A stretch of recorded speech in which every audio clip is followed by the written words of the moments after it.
So hi, in this video we'll look into different times where underscore is used in Python. So first let's look into single lone underscore.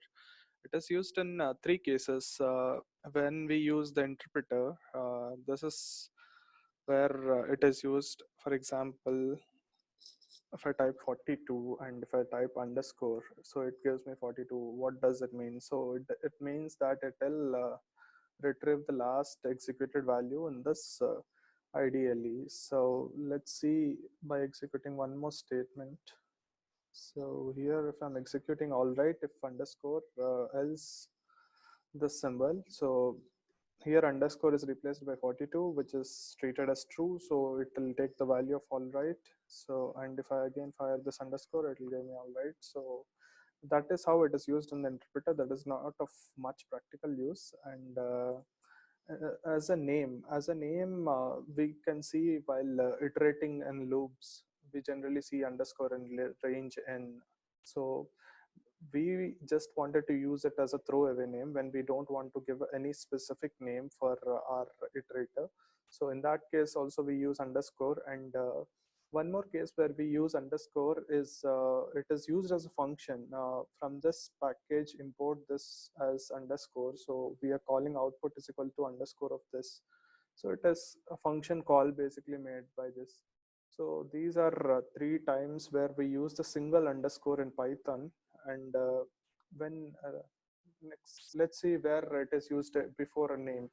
So it's single underscore before a name. So I can say that single underscore before a name has a specific meaning. Like if you consider C++, you can treat it as a kind of private class or private variable. So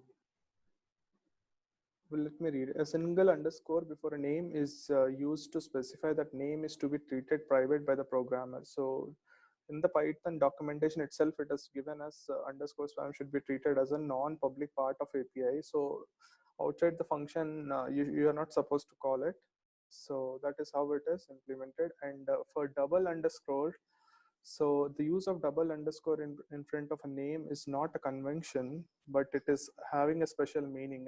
So Python mangles these names and it is used to avoid classes with the names defined by subclasses. So what Python does is when you declare any variable using double underscore inside a class, so it is stored as underscore class name underscore underscore of that particular variable. So let's see example how it works.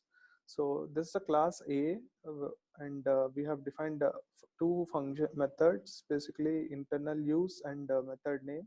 So when I'm calling dir of A, so it is giving both.